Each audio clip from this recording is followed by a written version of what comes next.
Welcome to another episode of the Lightspeed Investing Podcast. I've got Caitlin here. She is the founder of Meraki Media Management, zooming in all the way from Philadelphia. How are you doing today, Caitlin? So great. Thanks so much, Philip. It's always so good to chat with you. Thanks for having me again. Yeah, I'm super excited to learn from you today because not only have you been in marketing for a while, but you've done some amazing things and accomplished some great feats that allowed you to start your own company. And I really am curious, like from first and foremost, from a high level overview of the industry, how are things typically done, right? And what do you do differently that sets yourself apart? Yeah, this is such a great question because marketing is so broad, right? So, our Yeah. specialty tends to be social media, in particular, Instagram and LinkedIn. That's where we see the most amount of success for our clients. The industry as a whole, at a bird's eye perspective, is a large array of different people and different types of services. So, most people in my industry are social media managers. They simply create content, create captions, and post it, right, for their clients. What that lacks is the strategy or ideas, right? There's no normal shot lists being sent to clients.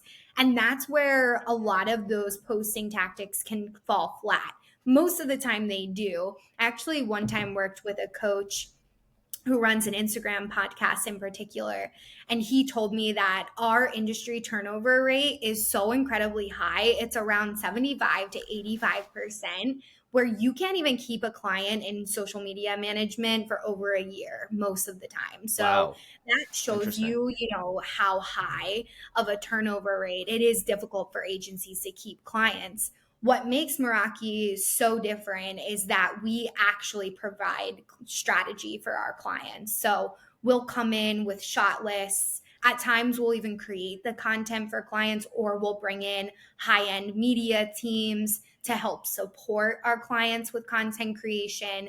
And then, of course, everything we do is through the lens of goals for our clients. Every business owner is different.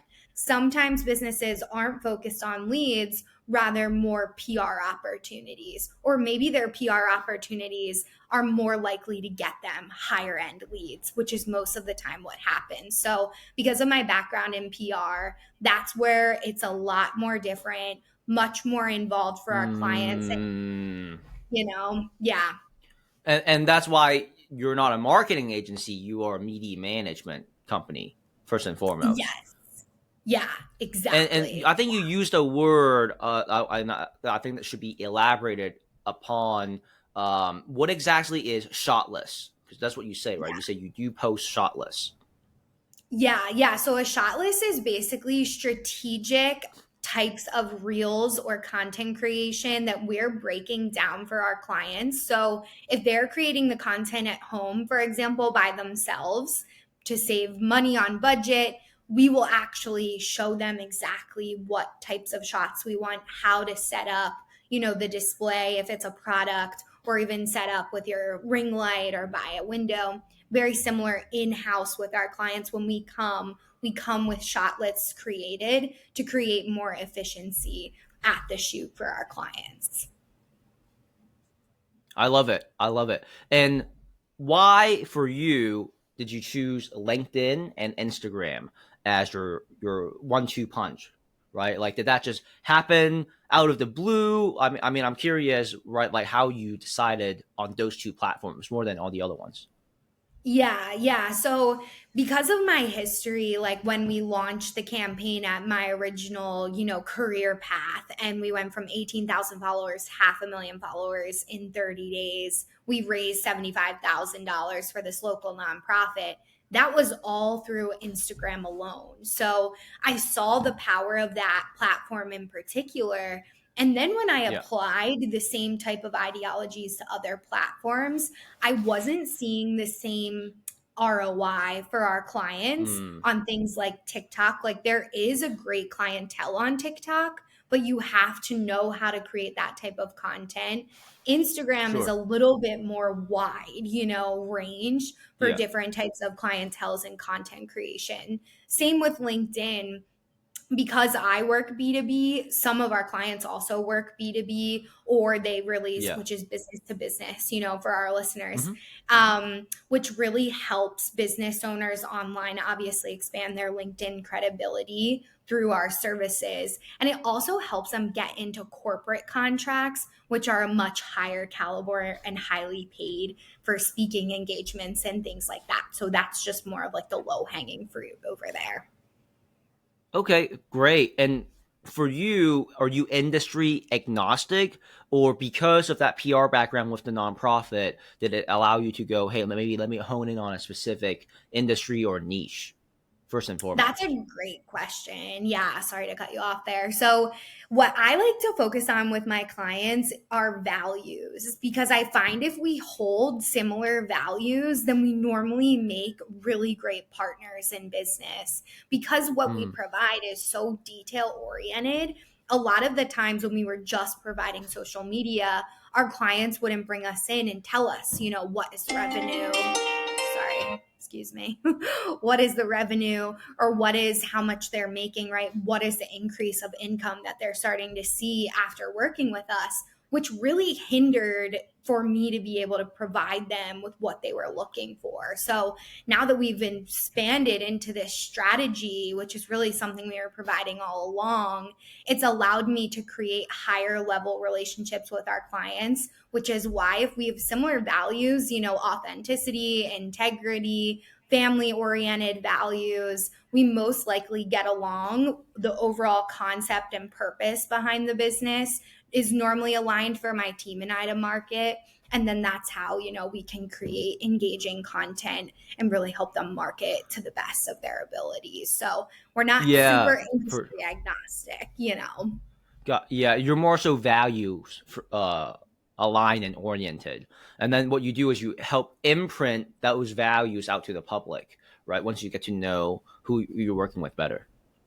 Yeah, exactly. And like for that reason, we'll work with a lot of wellness based businesses or businesses Mm. that are helping, much like what you all do, expand wealth, right? Or Hmm. educationally based knowledge for our clients and their clients. That's where we normally end up hitting it off with clients because we get the mission and we can, of course, get behind it. Gotcha. So you have LinkedIn and you have Instagram as your forte. Do you do anything with events, or are you more so just strictly operating on getting traffic for the social media through the social media?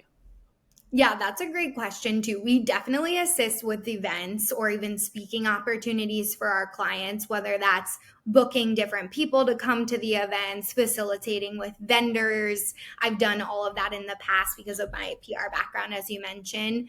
Another thing that we also help our clients with is podcast development and how to utilize podcasts the best to their ability when they're marketing. So, that's been a great way to help our clients expand. We've even helped clients launch podcasts in some Mm. of very much so like niche markets. So we've done all of that for our clients. And podcast technically is an event, right? So, I think that certainly has a lot of great value. I mean, I love podcasting myself. I think it's the best form of marketing because once you're done with the podcast, you can utilize it in all different ways because you have the long form. You can chop it up into a short form. You can freeze it and just do clips. I mean, with screenshots as the photos as a single post. So you can do a lot with it. But I think you also need the right personality, right? So outside of the values alignment, how do you like to go about identifying if someone is a good fit for you, right? Like who is Meraki Media Management for and who is it not for?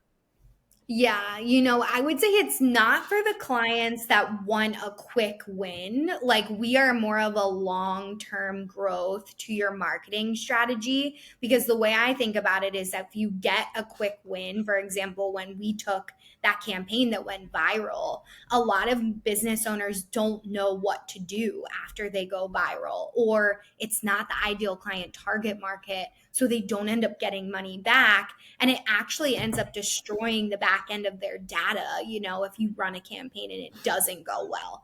In that case, it really helped them, but they didn't know how to optimize on it. So that's why we've leaned into more long-term, slow growth marketing for our clients. We're talking Hmm. 20 to 30 followers a week, sometimes 100 to 110 a month. And that type of steadiness allows them to integrate those clients into their practice or help Hmm. them, with customer service and grow their business pretty steadily. So that's the perfect client for us, and if somebody wants a quick win in marketing, we're probably not the go-to people, to support them Yeah. with. Yeah, so it sounds like you're probably best working with people who has a long-term mindset, maybe not necessarily a startup. They've been a bit established. They have a consistent monthly marketing budget that they can throw at this, and they understand that it's all about being in the trenches so that you over time you can gather enough data and make adjustments accordingly, right? To tweak that strategy and make it even more optimized, right? Exactly. Like when we work with startups, our first thing is have they tested the market? And if they haven't, then that's something that will help them do through different influencers, look at each different avatar and then actually A/B test that content with those influencer markets and inside our own marketing strategies. So that does Yeah. help them if they don't have the data, but it makes our lives a lot easier and a lot more efficient when the client knows exactly who they're speaking to from the start. That's when they're going to see the best results at that consistent level over time. I love it. I love it. Thank you so much for your time today Cool. explaining how the industry works and how you position yourself differently. Caitlin, for all of the people listening, let's say they are curious how to connect with you, how to work with you, learn about your offerings in a much more deeper level. What is the best way for them to get a hold of you? Yeah, of course. So I have my website, which is a great place to kind of check us out, see if our values align, see if you like what we're doing over there. So it's Meraki, Meraki, and Meraki also means put your heart and your soul into your work. Mediamanagement.com. And then you can also check me out on Instagram, underscore between each word. Feel free to DM me questions that you may have. One of our lead magnets, which is also listed on the website, that you all may be interested in is our Business Instagram 101 course, which is actually a Mm, very old screen recording from old Instagram, but it still has all of the perfect information that you need to get started online. If anybody's listening to this and you're like, I have no clue that Instagram even had data points, I don't know what a hashtag is or what its purpose is, that's a great training to get into. You can either yeah. email me or go to my website and I will share that with you for sure. I love it. Love it. And by the way, Meraki, what language is that? Yeah, great question. It's a Greek word. I'm not A Greek. Greek word. A lot of people think that I am, but I'm not. Actually, my best friend found the word when I was looking to start my business. And because I'm Uh-huh. so passionate about the companies that I work with, I really become an extension of Mm, them. That's why our values have to align. So that was how we came wow. up with Meraki. Yeah. Wow. And there you have it. The origins of the name Meraki Media Management. Go check her out. Go grab yourself a Business 101 kit if you need it. And Caitlin, thank you so much. I hope you have a grand Thanksgiving and we Thank will you. talk some more next time. Thanks so much, Philip. See you soon. Thank you. Bye bye.